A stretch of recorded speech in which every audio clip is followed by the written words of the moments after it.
नमस्कार जी, राम राम। कैसे हो आप सभी? आई होप आप लोग बहुत ज़्यादा अच्छे होंगे, हेल्दी होंगे, फिट होंगे। तो भाई सुबह सुबह का टाइम है और मैं आ गई हूँ टहलने। और टहलने में ये आप मेरी बिंदी गौर कर रहे होगे, पता नहीं कहाँ से कहाँ पहुँच गई खिसक खिसक के। और मैंने ध्यान भी नहीं दिया। तो क्योंकि मैं जब उठती हूँ ना, तो उठते ही मैं मिरर नहीं देखती हूँ, वो मैं नहाने के बाद फिर जब मैं तैयार होती हूँ तब देखती हूँ। तो इसलिए मुझे अभी पता चल रहा है कि ये कहाँ से कहाँ पहुँच गई है। फिर आने के बाद, नहाने के बाद फिर मैंने सोचा कि चलो सबसे पहले सब्ज़ी तैयार कर लेते हैं। तो यहाँ पे मैंने कट किया है पत्ता गोभी, और पत्ता गोभी को छौंकते हैं हमारे यहाँ मेथी से। तो सरसों के तेल में मेथी दाना डाला, थोड़ा सा डाला है हींग। तो और फिर उसके बाद कट करके रखा था लहसुन, प्याज और हरी मिर्च। तो तीनों चीज़ डाल दिया है। अगर आप बच्चों को दे रहे हैं तो हरी मिर्च अवॉइड करिए, क्योंकि बच्चे नहीं पसंद करते हैं। और हाँ, यहाँ पे ना मैं हींग डालना भूल गई थी, तो जो मैंने अभी डाला है तुरंत। तो हींग को पकने में ज़्यादा टाइम नहीं लेता है, इसलिए हींग बाद में डाल दिया, वो पक जाएगा आसानी से। थोड़ा सा डाला हल्दी पाउडर, थोड़ा सा गरम मसाला, और उसको मिक्स किया। तो ये सारे मसाले ना सूखे वाले बड़ी जल्दी पक जाते हैं। और ये है पत्ता गोभी। तो पत्ता गोभी इस टाइम पे बना रही हूँ, क्योंकि मुझे ना पत्ता गोभी ज़्यादा पसंद नहीं है, लेकिन फिर भी खा लेती हूँ क्योंकि सब्ज़ी है और हरी है। तो इसलिए तो बहुत सारे गुण होते हैं पत्ता गोभी में, इसलिए मतलब मैं कई बार होता है कि मुझे चीज़ें वो उतनी पसंद आती नहीं हैं, सब्जियां, लेकिन मैं फिर भी उनको खाती हूँ, इसलिए कि वो फिटनेस के लिए अच्छी होती हैं, वेट लॉस करवाती हैं। नमस्कार जी, राम राम। कैसे हो आप सभी? आई होप आप लोग बहुत ज्यादा अच्छे होंगे, हेल्दी होंगे, फिट होंगे। तो भाई टाइम है मॉर्निंग का, और मैंने आज बाल धुले थे तो उनको अच्छे से सुखाया उखाया, फिर आ गई। मैंने सोचा चलो व्लॉग स्टार्ट कर देते हैं, क्योंकि क्या होता है कि सुबह सुबह टाइम तो बिल्कुल भी नहीं होता है कि हम लोग कुछ करें, मतलब आराम से सुखाएं। तो अभी क्या किया है मैंने कि मैंने ऐसे ही अच्छे तरीके से कपड़े से, सूती कपड़े से सुखा लिया है। और फिर अब इनको हल्का सा कुछ पिन विन लगा लूंगी, जिससे कि खाने में ना आए, नहीं तो खाने में ना बौछार ही हो जाती है। तो इसलिए, और फिर चलते हैं किचन में, क्योंकि किचन भी मेरा वेट कर रहा है, दीदी आ जाओ जल्दी से बनाओ आके चीजें।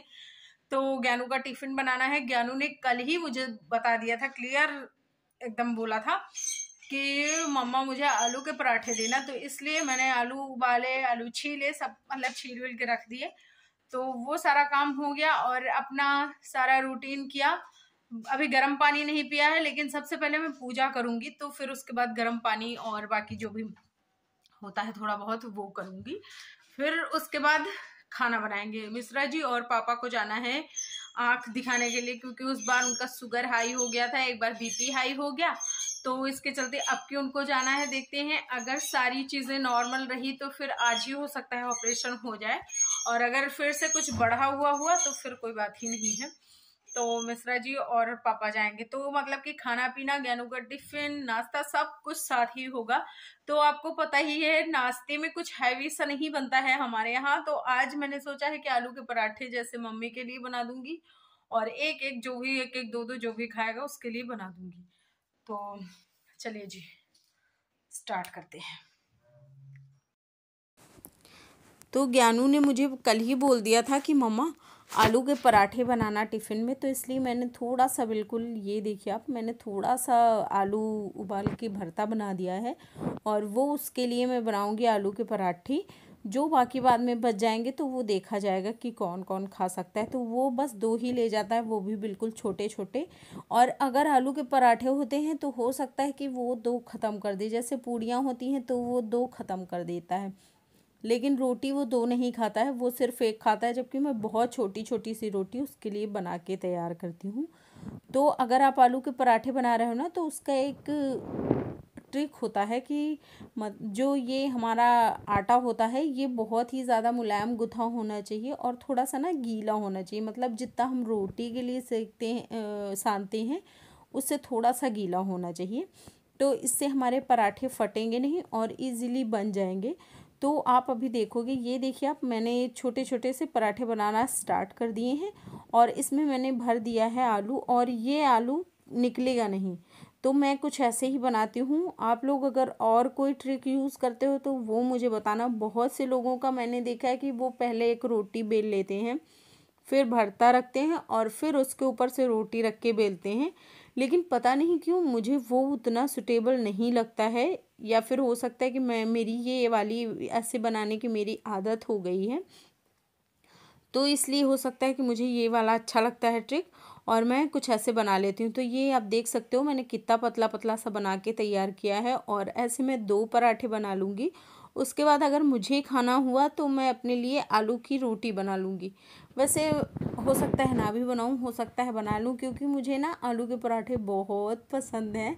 लेकिन अब हो जाता है कभी कभी, कभी कभी खा भी लेती हूँ। लेकिन हाँ ये है कि जैसे इस टाइम पे सोच रही हूँ थोड़ा सा चलो डाइटिंग कर लिया जाए, तो थोड़ा सा तो आलू के पराठे अवॉइड करने लगी हूँ और काफ़ी चीज़ें ध्यान देने लगी हूँ। क्योंकि सर्दियों में ना हो गया था, जैसे पूड़ियाँ भी हो गई हैं और गाजर का हलवा बहुत ज़्यादा बना है। तो कई चीज़ें होती हैं ना कि हो जाती हैं। सर्दियों में थोड़ा सा ऑयली खाना अच्छा लगता है, जबकि सर्दियों में बहुत सारे ऑप्शन होते हैं आप ये सब्जियों के, तो उसमें डाइटिंग तो बहुत इजीली करी जाती है। लेकिन फिर भी बहुत सारे खाने वाले ऑप्शंस भी होते हैं, तो उनको भी अवॉइड नहीं कर सकते हैं।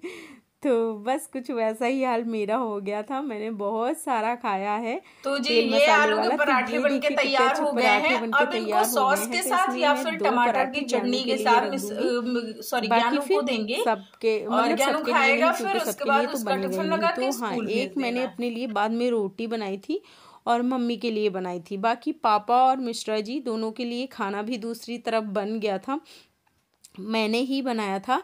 तो ये जब पापा लोग चले गए थे तो फिर मैंने ये मतलब मैंने तैयार किया था। और इसको चाय और पराठे मैंने खाया और मम्मी ने खाया। सॉरी मेरा पराठा नहीं था, मेरा रोटी था। तो ये सरसों का तेल मैं लगा रही हूँ, ये उतना ज़्यादा नुकसान नहीं करता है। सरसों का तेल उतना फैट नहीं बढ़ाता है, लेकिन फिर भी अब है तो तेल ही। फिर उसके बाद 12 बजे के आसपास मैंने दही इतनी सी और सब्ज़ी लिया। ये टमाटर की और धनिया की चटनी है और रोटी है और दाल है, ये सारी चीज़ें खा ली।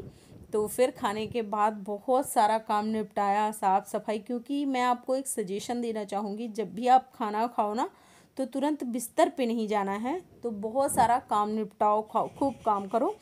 तो ये 3 बजे के आसपास फिर मैंने लड्डू खाए थे, और ये लड्डू गुड़ के और चावल के आटे से बने थे।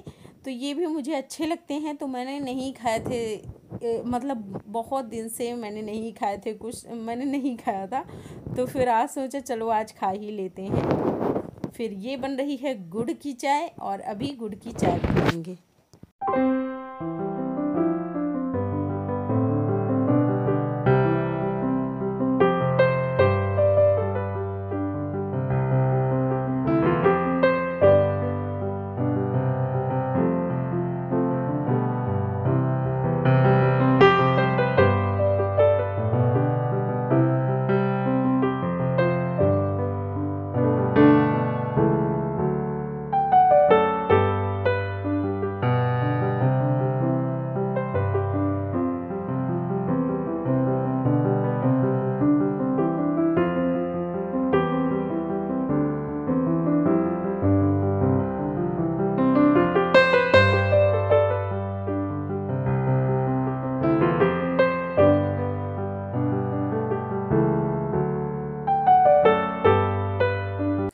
तो आज आलू बॉयल किया और मन किया कि चलो थोड़ा सा डिफरेंट तरीके से बनाते हैं।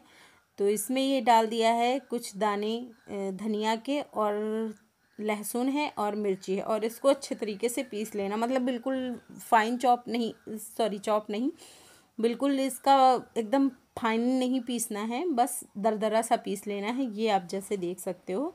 तो इसको सरसों के तेल में डालेंगे, और ये जब कुछ ऐसे हो जाएगा तो फिर इसमें आलू डाल देंगे। थोड़े से आलू डाले हैं मैंने, क्योंकि मैं और पापा को शुगर हो गया है, तो पापा आलू नहीं खाते हैं। मिश्रा जी बहुत थोड़ी सी खाते हैं, तो इसलिए मिश्रा जी भी नहीं खाएंगे। और मैंने अपने लिए बनाई थी लौकी की सब्ज़ी। तो मैं अपने और पापा के लिए मैंने लौकी की सब्ज़ी बना ली थी, थोड़ा सा मिश्रा जी को और मम्मी को भी दे दिया था। मम्मी खा लेती हैं सब्ज़ी सारी, लेकिन हाँ, वो मिश्रा जी का क्या होता है कि वो सारी सब्जियां नहीं खाते हैं, वो सिर्फ आलू खाते हैं। आलू उनको मिल जाए तो उनको फिर किसी और सब्ज़ी की ज़रूरत ही नहीं है, वो आलू और आलू मटर बस ऐसी सब्जियां खाते हैं। पनीर, हाँ वो भी। तो ये रहा मेरा, और वो ये है। तो सारा काम धाम निपटाने के बाद आ गई हूँ, और देखो कितने लाल लाल हो गए।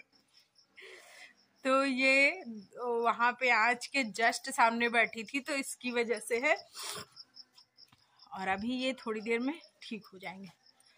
तो अभी थोड़ी देर के लिए टहल लेते हैं, फिर चलेंगे अंदर। तो मैं काफ़ी देर से बैठी थी, ताप वाप रही थी, और सारे बर्तन धुल के बस चलते हैं। तो मैंने सोचा कि चलो भाई अपना थोड़ा सा टहल लेते हैं, और वैसे भी खाना खाने के बाद ना जस्ट बिस्तर पर नहीं जाना चाहिए, 500 कदम के आसपास आपको चलना चाहिए कम से कम। ज़्यादा से ज़्यादा आप जितना चल सको उतना अच्छा है। देखो जितनी कैलोरी आप कंज्यूम करते हो, कोशिश करो कि उतने से ज़्यादा कैलोरी आप बर्न करने की कोशिश करो, तो इससे वेट लॉस नहीं होगा। जैसे बहुत से लोगों को आपने देखा होगा कि कहते हैं वो खाते बहुत है लेकिन लगता नहीं है, तो वो मतलब उतना ज़्यादा निकाल देते हैं कहीं ना कहीं से। कोई कोई होता है जो फिजिकली निकालता है, कोई कोई होता है जो मेंटली निकालता है मतलब वो कहीं ना कहीं से निकलता ज़रूर है। तो चलो भाई, वीडियो अच्छा लगे तो लाइक शेयर करना, चैनल पे फर्स्ट टाइम हो तो सब्सक्राइब करना। Bye bye, take care.